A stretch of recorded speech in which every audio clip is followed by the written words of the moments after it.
John Baldoni is an internationally recognized management consultant, best-selling author of 14 books, and he can give you the name of all 14 books if he wants to.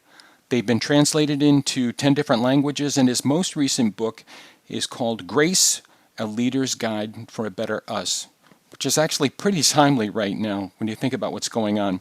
John, we spoke on the phone not too long ago. How are you holding up? Great to see you, Dave. Yes, I'm holding up. Very busy, and moving Excellent. forward as we Let's all just try jump to in. do. I can count on a lot of people to provide relatively positive information or positive answers, optimistic questions. I've reserved sort of a dark question for you because I know you'll rise to the occasion, and that is, well, John, there's nothing quite like a global pandemic to sort of provide us with a crash course of lifeboat mentality. What's your recommendation for folks on either side of that dilemma? You know, people who have to keep the lifeboat afloat and the people who are unfortunately have to leave. That's a great question. I love your term lifeboat ethics because that's where we are. You know, none of us have been in this before. We've had this is the third crisis of the 21st century, but probably the most severe, certainly in its broadest implications. And so you separate the wheat from the chaff very quickly.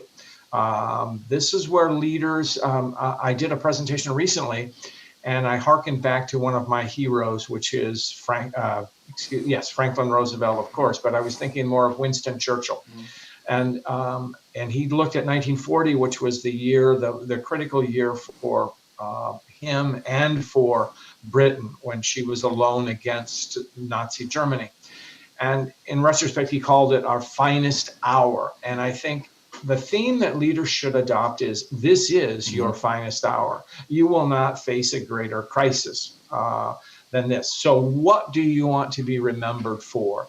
How do you want your people to regard you? And by thinking about the people first rather than self, this is what leadership should be anyway, because it's focused on what leaders do for others to help the whole team succeed. And in turn, they help themselves, of course. But I think of this as your finest hour. What will you do in this crisis? How will you bring people along with you? And but at the same time, don't carry the burden by yourself.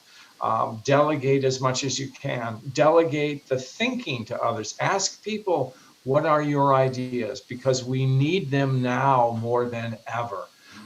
And so I would say make this your finest hour and think about your people first. That's an excellent suggestion. All right, so let's take the high road. I've heard you speak.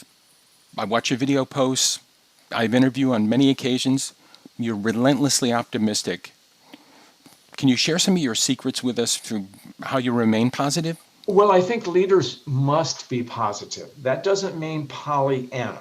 And again, going back to Churchill, one of his things was don't sugarcoat things. Mm-hmm. So his addresses to the people were always straightforward. Even during the darkest days of the bombing, he mobilized people by speaking the truth, but also by giving them Isaiah Berlin, the philosopher who lived in this era, said that Churchill mobilized people by making them feel they were part of the action. And I think that's what leaders can do now more than ever. This is a joint enterprise. This is not my problem. This is our problem. And these will be our solutions. Mm-hmm. And so have faith in what you bring, but also have faith in what others can do to help the enterprise, the organization move forward. It's a great suggestion. I'm going to ask you the question I ask pretty much everybody who sits in front of the camera. John, what lessons are we learning right now that we must never forget as we move forward and past this? I think resilience. We humans are pretty persistent and determined people. And when our back is against the wall, we respond. There's a Japanese saying that fall down 7 times, get up 8. And I think of that often now. because that's where we are. Mhm. We have been knocked down, but we're getting up. Mhm. And the first steps may not be exactly the right steps, but we'll figure it out. Mhm. It may be one step forward, two steps back, maybe even three steps back, whatever. But don't lose sight of what the purpose of your team or purpose of your organization is and how you can further that, how you can take it forward. Mhm. Let's hang on to this sense of resilience because we're stronger than we think we might be. Hey, John, what beach are you sitting in front of? I don't recall a beach like that in Michigan.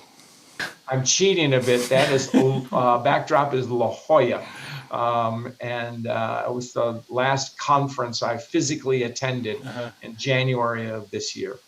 Excellent. John, always great to so see you. Love talking to you. Maybe at some point in the future we can reconnect. Absolutely. Likewise, Dave, and thank you for all you've done for me.